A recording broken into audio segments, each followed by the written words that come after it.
जय हिंद दोस्तों, आज हम बात करेंगे एक नए टॉपिक के बारे में। ये क्लास 11 का टॉपिक है जिसका नाम है अकाउंटिंग इक्वेशन।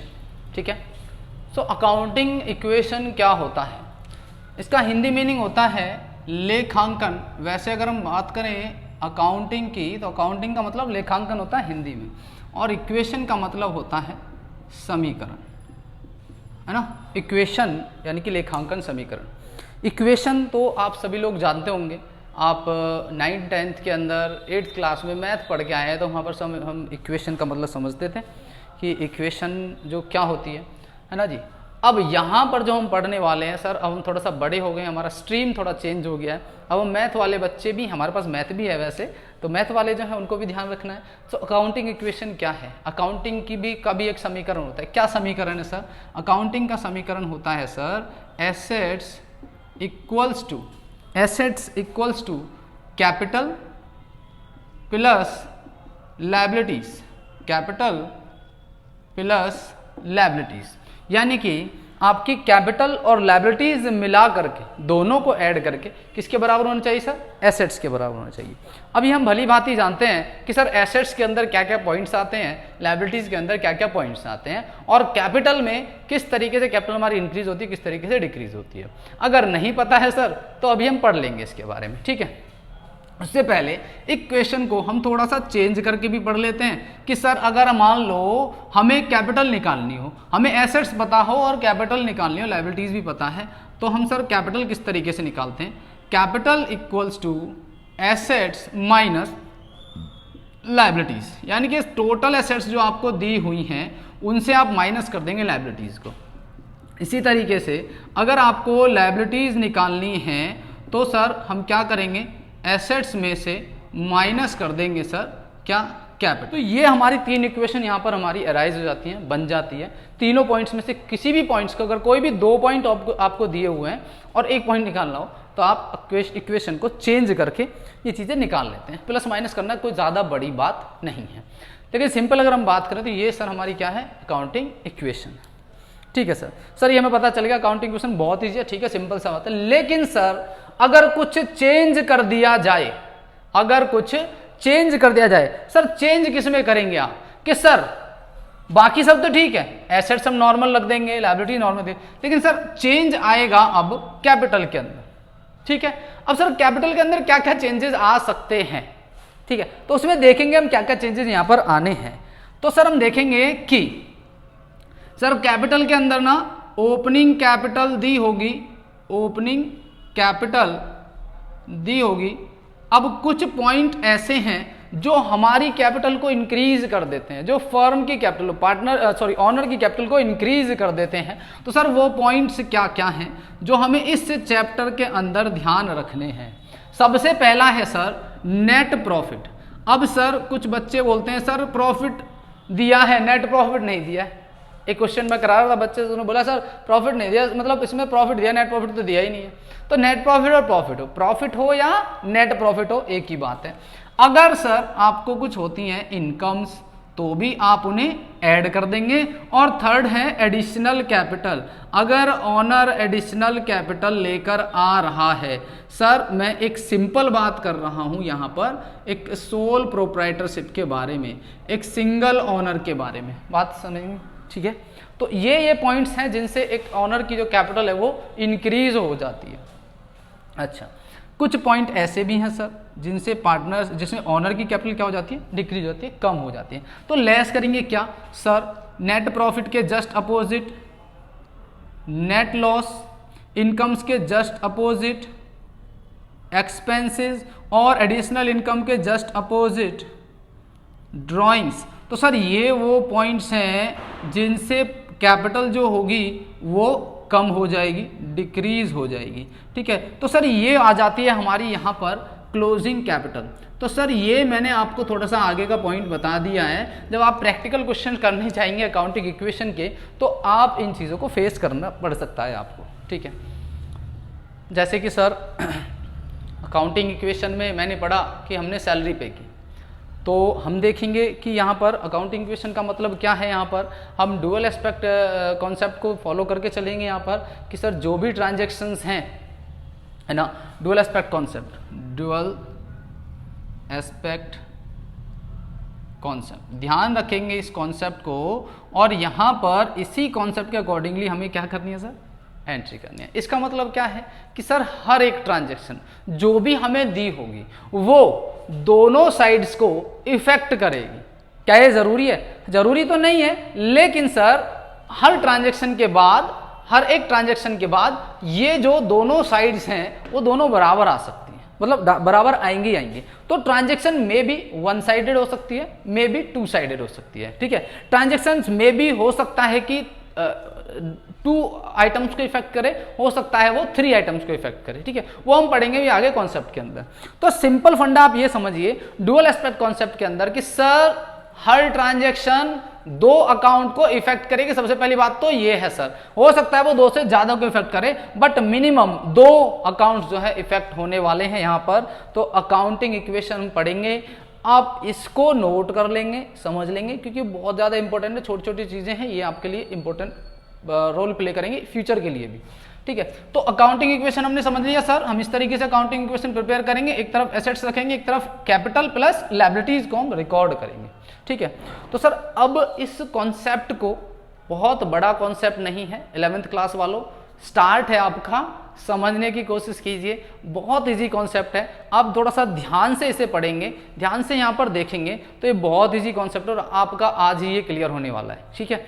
तो अब इसको मैं एक फॉर्मेट बनाऊंगा, वहां पर कुछ मैं ट्रांजैक्शंस रिकॉर्ड करूंगा, तो आप वो ट्रांजैक्शन में यहाँ पर लेने की कोशिश करूंगा जो मैक्सिमम आपके बुक के अंदर दिए हुए हैं, सबसे ज्यादा, ठीक है।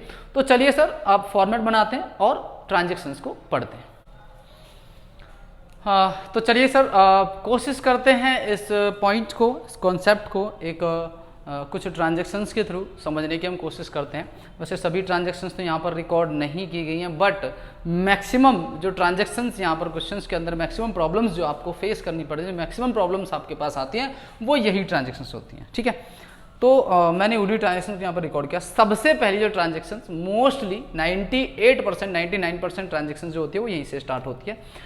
तो पहली ट्रांजैक्शन क्या है, Mukesh started business with cash ₹1 lakh. कहने का मतलब क्या है कि फर्स्ट टाइम में जब भी हम कोई बिजनेस स्टार्ट करते हैं, ठीक है, तो हम बेसिकली क्या करते हैं, तो कैश लेकर आए या फर्नीचर लेकर आए, जो भी लेकर आते हैं वो हम जानते हैं कि सर वो कैपिटल में इंक्लूड किया जाता है, और जो हम लेकर आते हैं वो एसेट्स का पार्ट फॉर्म करता है। जैसे अगर मान लो गुड्स लेकर आते हैं तो स्टॉक में जुड़ जाएगा, ठीक है। अगर मान लो हम फर्नीचर लेकर आए तो फर्नीचर में जुड़ जाएगा। लेकिन यहाँ पर सिंपल ये बोला गया है कि मुकेश ने बिजनेस स्टार्ट किया और वो कैश लेकर आया कितना, 1 लाख रुपीज।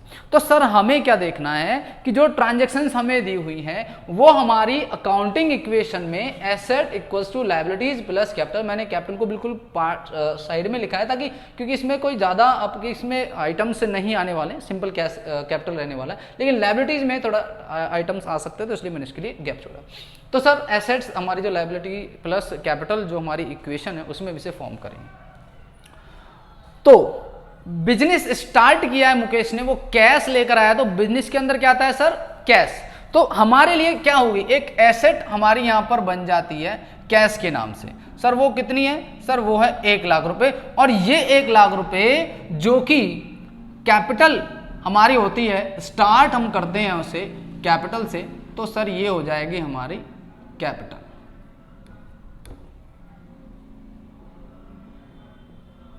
ठीक है। तो कैपिटल में हमारा आ जाएगा 1 लाख रुपए। तो इस तरीके से आपका कैश और कैपिटल यानी कि एसेट्स और लायबिलिटीज आपकी यानी कि दोनों साइड जो है बराबर चलेंगी, ठीक है। सेकंड जो हमारे ट्रांजैक्शंस है वो है purchase goods for cash. Cash में हमने गुड्स परचेज किए हैं, खरीदे हैं। तो सर कैश में अगर हम गुड्स हम खरीद रहे हैं तो हमारे पास से कैश जाएगा, ठीक है। और हमारे पास आता क्या है सर, गुड्स आते हैं, और गुड्स को हम किस में लिखते हैं सर, स्टॉक में। तो हमारी एक और एसेट बन जाएगी स्टॉक, और जो कि हमारा कैश यहां से चला गया है 20,000 रुपए, और हमारे स्टॉक में वो जाकर के हो गया सर ऐड। बात समझ में आती है। कैपिटल पर सर कोई इफेक्ट नहीं आएगा, कैपिटल में हम कोई चेंज नहीं करेंगे। तो सर हमारे पास यहां पर कैश बचता है 80,000 रुपए का, हमारे पास स्टॉक हो गया 20,000 रुपए का, और हमारी जो कैपिटल है वो 1 लाख रुपए एज इट इज रहने वाली है। कहने का मतलब क्या हो गया सर कि आपका दोनों साइड इक्वल चलेंगे, ठीक है, ये हमारी सर न्यू इक्वेशन बोली जाएगी। हम यहाँ पर न्यू इक्वेशन लिख सकते हैं। जैसे मेरे पास मार्कर्स जो हैं ब्लैक ही हैं, तो थोड़ा सा आपको हो सकता है कुछ पॉइंट्स नहीं दिखाई दें, ठीक है, थोड़ा सा कोऑपरेट कीजिएगा। थर्ड ट्रांजैक्शन क्या बोला है कि परचेज गुड्स ऑन क्रेडिट, मैंने गुड्स को ऑन क्रेडिट बाय किया, ठीक है, खरीद लिया। जब हम गुड्स सर उधार पर खरीद कर लाते हैं तो हमारे क्या बनते हैं सर, क्रेडिटर्स, हमारी लायबिलिटी क्रिएट हो जाएगी यहाँ पर। भाई मान लो मैं किसी ए से खरीद के ला रहा हूं, तो अब ए मुझसे पैसे मांगेगा, मतलब पैसे हमें मुझे फ्यूचर में क्या करना है, पे करना है, तो वो लायबिलिटी है, ठीक है।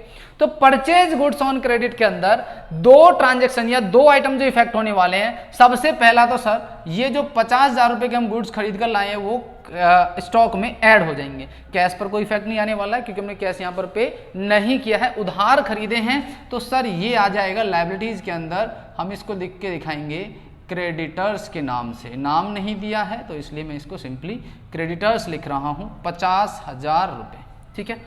तो ये आप इक्वल करके चलना है हमें, हर बार ये इक्वल करके चलना है। तो कैश हमारे पास एज इट इज़ 80,000 रुपये, हमारे पास स्टॉक हो गया सर 70,000 रुपये का, इधर हमारे पास क्रेडिटर्स हैं 50,000 रुपये के, और हमारे पास कैपिटल है 1 लाख रुपये। तो कहने का मतलब क्या है, 8 7 15 1.5 लाख यहाँ पर हो गया, 1.5 लाख उधर हो गया, ठीक है।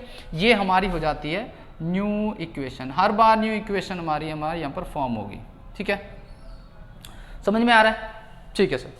नेक्स्ट हमने बोला है कि हमने सर फर्नीचर परचेज किया, फर्नीचर खरीदा हमने कैश में, यानी कि हमारा कैश जाने वाला है और फर्नीचर आने वाला है। लायबिलिटीज में कोई इफेक्ट नहीं होगा, दोनों रियल अकाउंट है। तो कैश हमारे पास से चला जाएगा 20,000 रुपये, और ये स्टॉक एज इट इज रहने वाला है। और सर एक और एसेट यहां पर जुड़ जाएगी फर्नीचर के नाम से, तो फर्नीचर के नाम से 20,000 रुपये हम यहां पर रिकॉर्ड कर देंगे, बाकी सर ऊपर तक हमें जीरो पुट करना है, ठीक है। तो एसेट्स हमारी दोनों जो हमारे ट्रांजैक्शन है इससे, वो हमारी एसेट्स, दो एसेट्स इफेक्ट हो रही हैं, लायबिलिटीज पर कोई इफेक्ट नहीं आने वाला है। ओवरऑल हमारा 1.5 लाख रुपये आने वाला है। तो हमारे पास कैश बचता है सर 60,000 रुपये, प्लस हमारे पास स्टॉक है 70,000 रुपये, और हमारे पास 20,000 रुपये का फर्नीचर हो गया। तो सर 50,000 रुपये क्रेडिटर्स एंड 1 लाख आपका हो जाएगा कैपिटल में, ठीक है। न्यू इक्वेशन, आई होप आप सभी को समझ में आ रहा होगा। अब थोड़ा सा ध्यान देंगे कंसंट्रेशन के साथ, तो कोई ज़्यादा बड़ी बात नहीं, बहुत इजी कॉन्सेप्ट है। सर हमने रेंट पे किया है, रेंट पे किया है, हमारा रेंट क्या है, खर्चा। अभी थोड़ी देर पहले मैंने कैपिटल का जो पोर्शन बताया वो इसीलिए तो बताया था, मुझे पता था सर ये चीज़ें आने वाली हैं, इसीलिए मैं आपको पहले बता करके चला कि सर कैपिटल के अंदर जो एक्सपेंसेस हैं वो हमारी कैपिटल को कम कर देते हैं और इनकम्स हमारे कैपिटल को इंक्रीज कर देते हैं। तो सर ठीक है, हमने पढ़ लिया रेंट हमने पे किया। तो सर जो रेंट हमने पे किया, पहला कैश चला गया, तो कैश से माइनस कर दीजिए आप 5,000 रुपये। और दूसरा सर, दूसरा क्या हुआ, दूसरा हमारी कैपिटल कम हो गई, दूसरा क्या हुआ, हमारी कैपिटल कम हो गई 5,000 रुपये से, ठीक है। तो अब मेरे पास जो कैश बच रहा है सर वो है 55,000 and 70,000। No change in stock and furniture में कोई चेंज नहीं होगा। इधर आपका 50,000 रुपये लायबिलिटीज में कोई चेंज नहीं है, बट सर हमारी जो कैपिटल है वो कम हो गई इस बार, सब कहीं नहीं हुआ चेंज उसमें, अब कम हो गई है ना 95,000। हमारे यहाँ पर क्या होगी, कैपिटल डाउन हो जाएगी एक्सपेंसेस से। अब जो नेक्स्ट है, नेक्स्ट क्या है सर, हमें कमीशन मिला, तो सर इसको पहले न्यू इक्वेशन लिख दीजिए आप। नेक्स्ट क्या है, रिसीव्ड कमीशन ₹1,000 आपको कमीशन मिल गया। अभी कैश गया था 5,000 रुपए, 1,000 रुपए कैश आ गया, कमीशन मिला है ना सर, तो कैश आ गया, तो कैश में जुड़ जाएगा 1,000। सो कैश में आप ऐड कर देंगे 1,000 और कहीं नो चेंज, बट आपकी कैपिटल यहां पर बढ़ जाएगी। अभी हमने पढ़ा था कि सर इनकम से हमारी कैपिटल जो है वो इंक्रीज हो जाती है। तो सर हमारे यहां पर जो हमारा कैश हो गया अब 56, 70,000 इन stock and 20,000 in furniture. Liability यानी कि क्रेडिटर्स एज इट इज रहने वाले हैं 50,000, और आपकी जो कैपिटल है वो अब कितनी हो जाएगी, 1,000 रुपये बढ़ जाएगी, 96,000 कैपिटल हो जाएगी, ठीक है सर। बहुत अच्छे से समझ में आ गया। अब आगे पढ़ते हैं। तो यहाँ तक आपको सभी ट्रांजेक्शन समझ में आ गई। अब आगे बढ़ते हैं सर। 7th ट्रांजेक्शन में बोला है withdraw cash for private use, यानी ऑनर क्या लेके गया है सर, कैश लेकर गया है। तो सर कैश लेकर कैश कम, ठीक है सर ये तो समझ में आ गया, कैश लेकर गया कैश कम। लेकिन जब ऑनर कुछ गुड्स फॉर्म से अपनी प्राइवेट यूज के लिए, पर्सनल यूज के लिए लेकर जाता है तो उसको क्या बोलते हैं सर, हम ड्राइंग बोलते हैं। ये हमको पता है, बहुत अच्छे तरीके से हमने समझा हुआ, हमको आता है सर ड्राइंग। तो ड्राइंग होता है जो वो आपकी कैपिटल को कम कर देता है। अभी मैंने आपको बताया था जस्ट थोड़ी देर पहले। तो सर जो कैश यहां से लेकर गया है वो, तो 5000 एक तो सर कैश से माइनस कर दीजिए आप, ठीक है, और दूसरा यहां पर कोई चेंज नहीं है लेकिन कैपिटल से माइनस हो जाएगा 5000। तो सर हमारे लिए ड्राइंग हो गया और हमारी कैपिटल को कर देगा कम। तो कैश बचता है 51, 70,000 stock, 20,000 furniture, 50,000 creditors and capital में चेंज हुआ। कैपिटल में क्या चेंज हुआ, कैपिटल हमारा 95,000 हमारा जो है वो कम हो गया, माइनस हो गया। अगर आप दोनों को ऐड ऑन करके चलेंगे तो 1,41,000 आएगा, और इन दोनों को अगर आप सभी को अगर आप ऐड करेंगे तो भी आपका 1,41,000 आने वाला है। दोनों तरफ इक्वल लेके चलते हैं, ठीक है। तो ये होगी सर आपकी न्यू इक्वेशन। मैंने ऊपर नहीं लिखा न्यू इक्वेशन, यहाँ पर मुझे लिखना है, ठीक है सर। ओके तो सर ये मैंने ट्रांजेक्शन्स वो लिए हैं साहब जो मोस्टली आपके क्वेश्चंस में आती रहती हैं, ठीक है।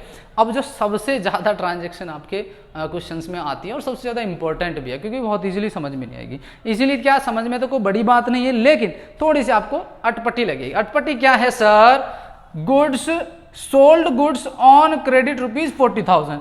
मैंने गुड्स उधार पर बेचे, उधार में बेचे 40,000 रुपए के, जिनकी कॉस्ट थी 32,000, कॉस्ट थी सर 32,000 रुपए, बेचे कितने के सर 40,000 रुपए के। अब सर अगर आप सेल कर दो प्रॉफिट के लिए तो करोगे, ऑब्वियस सी बात है। अगर मुझे खर्चा 32,000 रुपए आ रहा है तो मैं 32,000 से ज्यादा पर ही बेचूंगा। अब मैंने कितने ज्यादा पर बेचा सर, 8,000 रुपए ज्यादा पर, ठीक है।